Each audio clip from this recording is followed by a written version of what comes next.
What's going on, you guys? Welcome to Beyond the Biomarkers. Fire it up.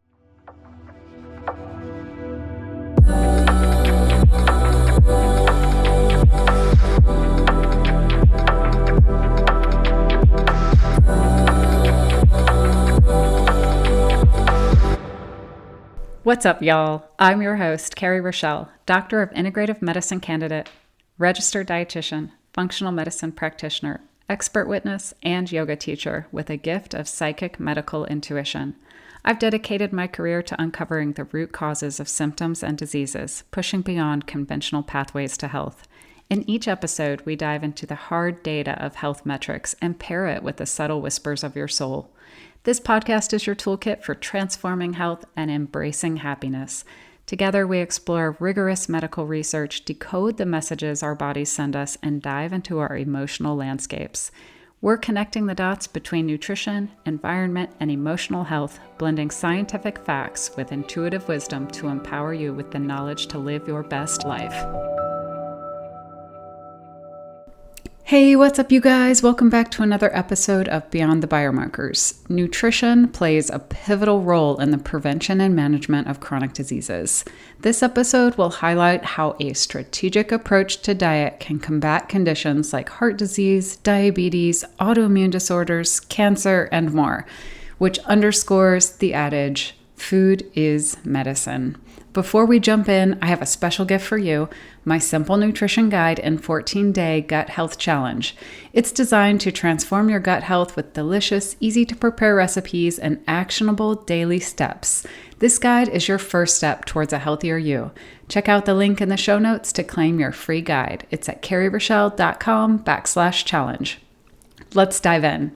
Is food really medicine? How can nutrition actually prevent and reverse disease? Let's kick off by demystifying what evidence-based nutrition means. This approach isn't just about following the latest diet trends, it's about grounding our food choices in solid science and clinical evidence. Why is this important?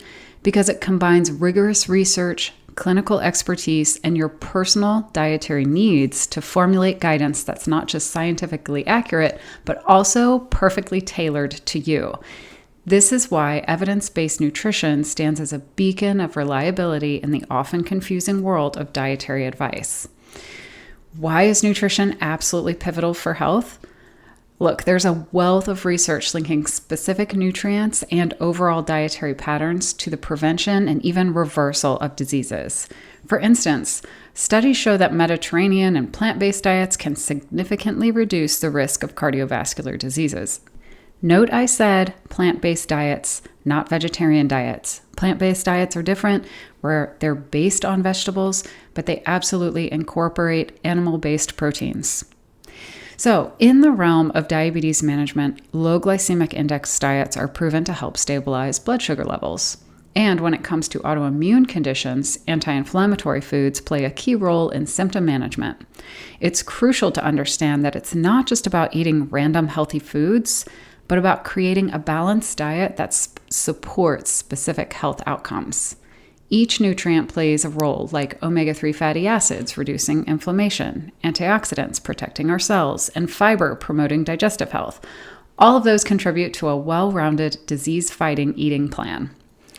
In our journey through nutrition, we encounter a ton of myths that can steer us off the path. Let's clear the air with some scientific facts about macronutrients. We got to get specific here, as clearing up all the nutrition myths would keep us here all day. So first, the fat fear.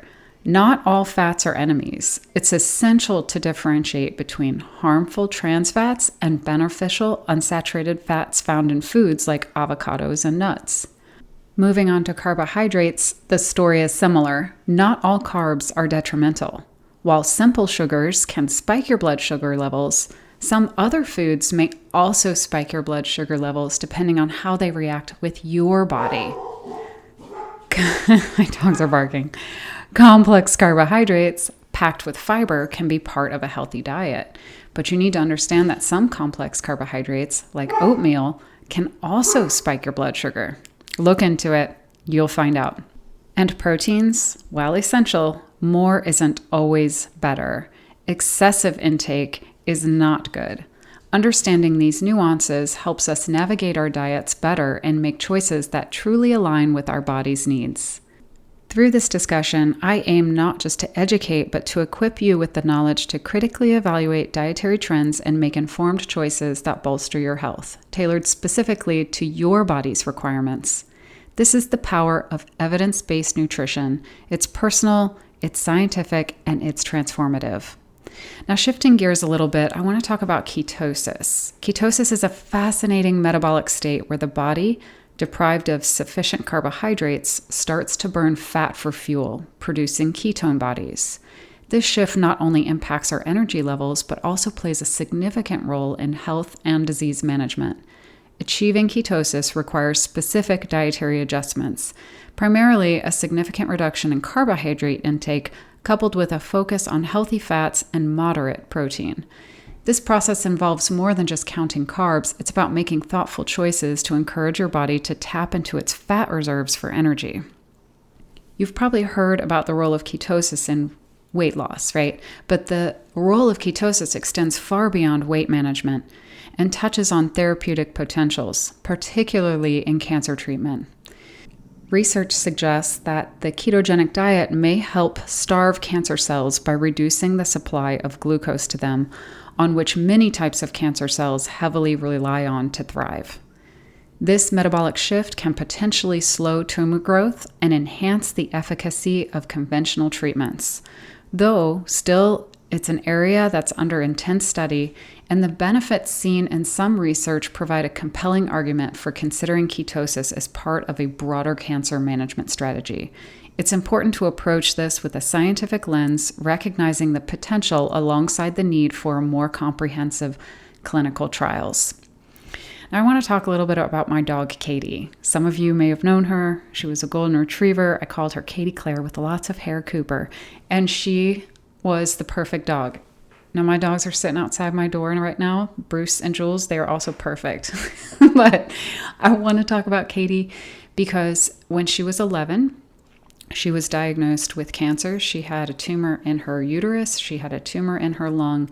And the vet sent me home and basically didn't have much of a prognosis for her. So I took her home. I put her into ketosis. I did it for 3 months. I took her back to the vet. I did a couple other things along with it, but I took her back to the vet. He said, she looks really good. Let me take her in for an ultrasound. So he did. He looked at her lungs and her uterus, and he shouts from the back room. He goes, Carrie, come in here. Come in here and look. Now, you don't normally get invited to the ultrasound room, right? But here I am. All right, I'm going back there. I have no idea where I'm going or what I'm going to look at. And he goes, Carrie, the tumors are gone. I don't know what you're doing, but keep doing it.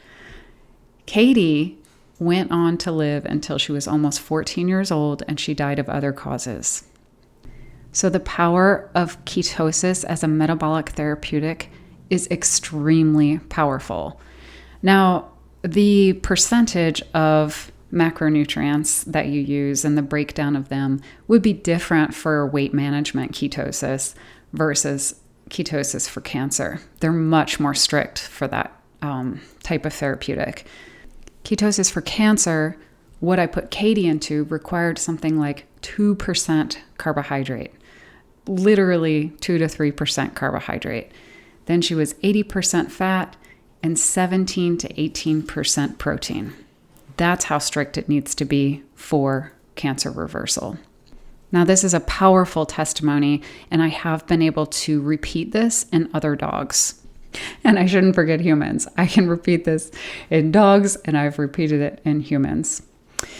Now, when it comes to type 2 diabetes, and I'm talking about diabetes where you're managing it with diet, right? I'm not talking about those on insulin because that would involve a lot more work and really a close eyeball on what you're doing every day and somebody to watch and coach you through this. So I'm talking about type 2 diabetes here, controlled by nutrition only, and maybe like a couple of medications, metformin or something like this, right? The impact of a ketogenic diet can be profound when it comes to type 2 diabetes. By significantly reducing carbohydrate intake, The ketogenic diet helps lower blood sugar levels and improve insulin sensitivity. This metabolic adjustment is not a temporary fix, but a potential reversal of the diabetic state for some individuals. I've seen this happen so many times. Real-life success stories are abundant. I've seen patients not only reduce their dependency on medications, but in some cases, reverse diabetes altogether. These outcomes underscore the power of dietary choices and their role in managing and potentially reversing chronic conditions. It's a transformative approach that redefines what diet can do in the landscape of modern medicine. I've had patients in their 60s and even their 70s drop their A1C levels from 7.4 to 6.2 in just 2 months. In another 2 months, they have been at or near 5.5. This proves the power of just nutrition and some movement goals that can truly reverse diabetes. Now, understanding that every individual is unique is crucial when it comes to nutrition. The effectiveness of a diet hinges on its alignment with one's unique genetic makeup, lifestyle, and environmental exposures. This is why personalized nutrition is gaining ground. It moves beyond the one-fits-all dietary recommendations, acknowledging that what works for one person might not work for another.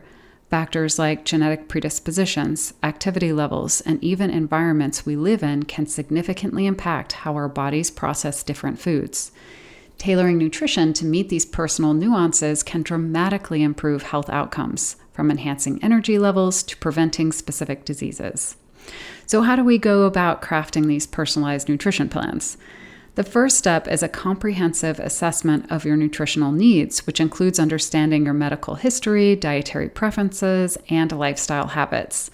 Tools like genetic testing and metabolic profiling can also provide insights into how your body responds to different foods, toxins, exercise even. Look, my 3x4 genetic test, if I remember one thing from it, it's because it's like some 30-page report. Reach out if you want one. But anyway, it specifically told me to not be doing long distance running.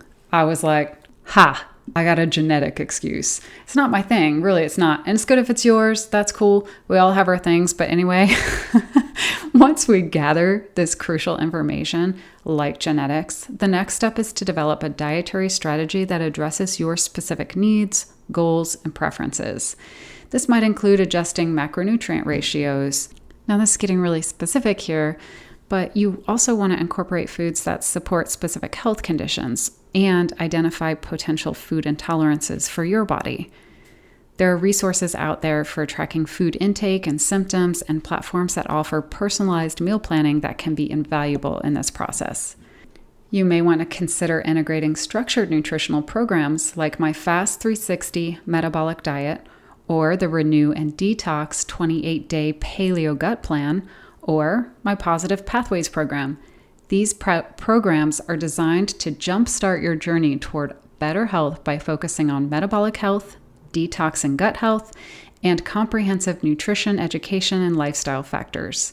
They build upon each other to truly incorporate lifestyle shifts and positive changes into your life in less than 6 months. So I want to talk about the paleo diet since I mentioned it. It's often referred to as the caveman diet.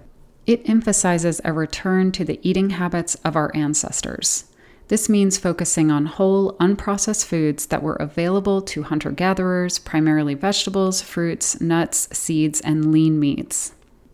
The principle is simple. If it couldn't be hunted or gathered, it's not part of the paleo diet. But look, also I know lean meats is more appropriate for our time. They ate all of the animal, so they ate a lot of the fats. And then also, if we look at different regions, if we are in Alaska, we're not going to have access to those fruits and vegetables and other things like that. They would have a completely different diet. So this is just paleo diet as it refers to unprocessed foods that were available to us without the industrial food revolution. Okay, so that's clear.